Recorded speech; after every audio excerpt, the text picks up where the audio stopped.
বৰ্তমান সময়ত অসমৰ সচেতন লোকসকলৰ বাবে আটাইতকৈ আশ্চৰ্যকৰ কথাটো হ'ল শিক্ষামন্ত্ৰী ৰণোজ পেগুৱে কিয় এতিয়ালৈকে পদত্যাগ কৰা নাই।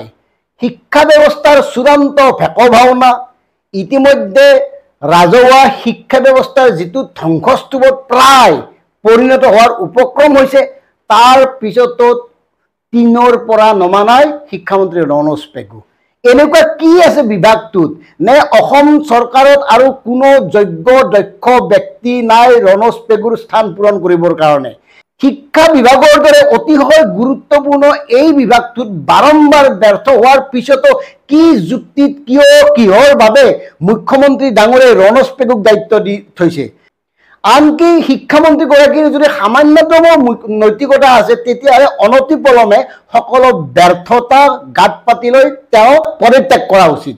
অন্ততঃ তেতিয়াই শিক্ষামন্ত্ৰীৰ কিবা এটা দায়িত্ববোধ বা মূল্যবোধ ফুটি উঠিব। চাৰিওফালে খেলি মেলি প্ৰাৰ্থনা পৰ্টেলৰ জৰিয়তে ৰাজ্যৰ লাখ লাখ ছাত্ৰ ছাত্ৰীক অযথা নিৰ্যাতন চলোৱা হৈছে। এবাৰ দুবাৰ তিনিবাৰ নহয় 4বাৰ পৰ্যন্ত একোটা নিৰ্দেশনা দিবলগীয়া হৈছে নামভৰ্তিৰ ক্ষেত্ৰত। চূড়ান্ত ব্যৰ্থ। আনহাতে শিক্ষা হেতু এপক লৈ যি ধৰণৰ বিতৰ্ক, যি ধৰণে চাৰিওফালে চৰ্চা, যি ব্যৰ্থতা, তাৰ পিছতো তাত কিয় দক্ষ যোগ্য মানুহ বহোৱা হোৱা নাই? যদি শিক্ষামন্ত্ৰীয়ে এই জ্ঞান নাই, এই বস্তুবোৰ যদি তেওঁ চম্ভালিব নোৱাৰে, এই বস্তুবোৰ যদি তেওঁ পৰিচালনা কৰিব নোৱাৰে, পৰিচালনা কৰিব পৰা তেওঁৰ যোগ্যতা নাই, সামৰ্থ্য নহয়, তেতিয়াহ'লে তেওঁক বাদ দিয়ক, বেলেগ মানুহ দিয়ক।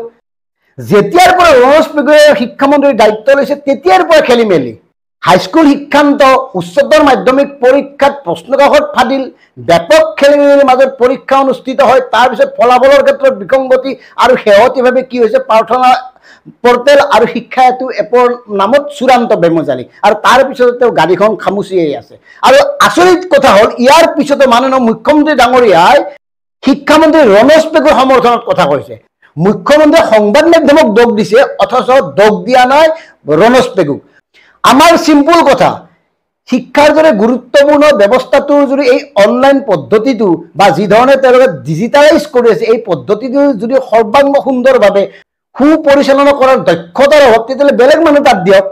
কাৰণ ইয়াততো এনে কষ জনা হ'লে নহ'ব, ইয়াততো সেই ব্যৱস্থাটোৰ বিষয়ে ভালকৈ বিতং জনা মানুহ হ'ব লাগিব, তাত বিশেষজ্ঞ লোক থাকিব লাগিব।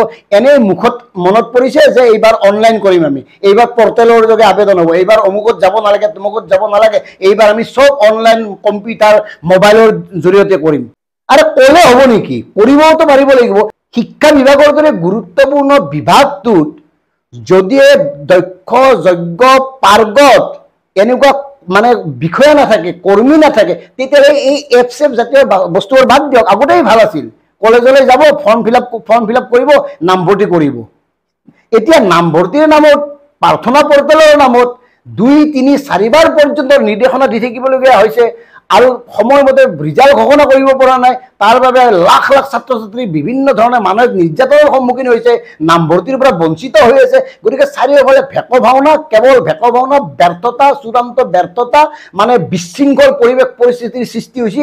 আৰু আশ্চৰ্যকৰ কথা এইকাৰণে মই কৈছোঁ যে ইমানৰ পিছতো শিক্ষামন্ত্ৰীগৰাকীয়ে পদত্যাগ নকৰাটো। কওক তেওঁ চলাব নোৱাৰে, তেওঁ চলাবলৈ যিখিনি প্ৰয়োজন আছিল তেওঁৰ নাই, বা তেওঁ কিয় চলাব পৰা নাই, কাৰ দোষ, কোনে তাত ফাঁকি দি আছে, এই কথাবোৰ তেওঁ স্পষ্টকৈ কওক। নহ'লে বিদ্যালয় একত্ৰীকৰণৰ নামতে হওক, পৰীক্ষাৰ ফলাফলৰ নামতে হওক, বা অন্যান্য কিতাপ পত্ৰৰ ক্ষেত্ৰতে হওক, ইউনিফৰ্ম ক্ষেত্ৰতে হওক, পৰীক্ষা অনুষ্ঠিত কৰাৰ ক্ষেত্ৰতে হওক, যিবোৰ এতিয়ালৈকে নিৰ্দেশনা দি আহিছে, প্ৰতিটো নিৰ্দেশনাতে কেৱল ভেকভাওনা, কেৱল ব্যৰ্থতা, প্ৰতিটো নিৰ্দেশনাতে হাহাকাৰৰ সৃষ্টি হয় শিক্ষক সমাজ আৰু ছাত্ৰ সমাজৰ। গতিকে ইমানৰ পিছতো যদি শিক্ষামন্ত্ৰীগৰাকীয়ে তেওঁৰ নৈতিক দায়িত্ব স্বীকাৰ কৰি পদত্যাগ নকৰে, তেতিয়াহ'লে আমি কি ভাবিম? আমি এইটোৱে ভাবিম ক্ষমতাৰ খক, কিবা এই চকীখনত, এই গাড়ীখনত কিবা এটা সাংঘাতিক আছে। নহ'লে এনেকুৱা ভাবিম যে মুখ্যমন্ত্ৰী ডক্টৰ হিমন্ত বিশ্ব শৰ্মাৰ অতি ঘনিষ্ঠ তেওঁ, বা মুখ্যমন্ত্ৰী ডক্টৰ হিমন্ত বিশ্ব শৰ্মাই শিক্ষা খণ্ডটোক গুৰুত্ব দিয়া নাই। ব্যক্তিগত খণ্ডৰ শিক্ষানুষ্ঠানসমূহৰ প্ৰভূত উত্তৰোত্তৰ হোৱাৰ পিছত, প্ৰভূত উন্নতি হোৱাৰ পিছত চৰকাৰী খণ্ডৰ শিক্ষা ব্যৱস্থাৰ অৱস্থা দিনে দিনে পুতৌ লগা হৈ আছে। চৰম অৰাজকতা, চৰম বিশৃংখলতা দেখা দিয়াৰ পিছতো যদি চৰকাৰী বা ৰাজহুৱা শিক্ষা ব্যৱস্থাটোক সঠিক ৰূপত আগবঢ়াই নিবলৈ যথাযোগ্য শিক্ষিত সচেতন লোক তাত নিয়োগ নকৰে, তেতিয়াহ'লে তাৰ আঁৰত নিশ্চয় কিবা স্বাৰ্থ আছে, নহ'লে কিয় গুৰুত্ব দিয়া নাই? এই কথাবোৰ কিন্তু আলোচনা কৰিব লাগে, কাৰণ এই কথাবোৰ এইকাৰণে আলোচনা কৰাৰ প্ৰয়োজন, ইয়াৰ আঁৰত কিন্তু সাংঘাতিক এক ধৰণৰ ষড়যন্ত্ৰ থাকিব পাৰে। অসমীয়া মাধ্যমৰ বিদ্যালয়ৰ পৰা লাহে লাহে ছাত্ৰ ছাত্ৰীসকলৰ মোহভংগ হৈছে, লাহে লাহে অভিভাৱকসকলৰ মোহভংগ হৈছে, আৰু এই মন ভাঙি যোৱাৰ সুযোগ লৈছে ব্যক্তিগত খণ্ডৰ শৈক্ষিক প্ৰতিষ্ঠানসমূহে। তেওঁলোকে শিক্ষাৰ নামত চিণ্ডিকেট চলাই আছে, তাহাঁতৰ তদন্ত নায়েই। চৰকাৰে ইমান টকা ব্যয় কৰি চৰকাৰী শিক্ষানুষ্ঠানসমূহৰ ব্যৱস্থাটো যদি নিয়াৰিকৈ পালন কৰিব নোৱাৰে, চলাব নোৱাৰে, তেতিয়াহ'লে মানে কৰিব কি? ক'ত সফল তেওঁলোক? চাৰিওফালে ব্যৰ্থতা। যদি ৰণোজ পেগু ডাঙৰীয়াৰ শিক্ষাৰ প্ৰতি শ্ৰদ্ধা আছে, শিক্ষা ব্যৱস্থাটোৰ প্ৰতি যদি দায়বদ্ধতা আছে, আপুনি নৈতিক কাৰণত পদত্যাগ কৰক, বেলেগ মানুহ দিয়ক, বেলেগ মানুহে চলাব দিয়ক।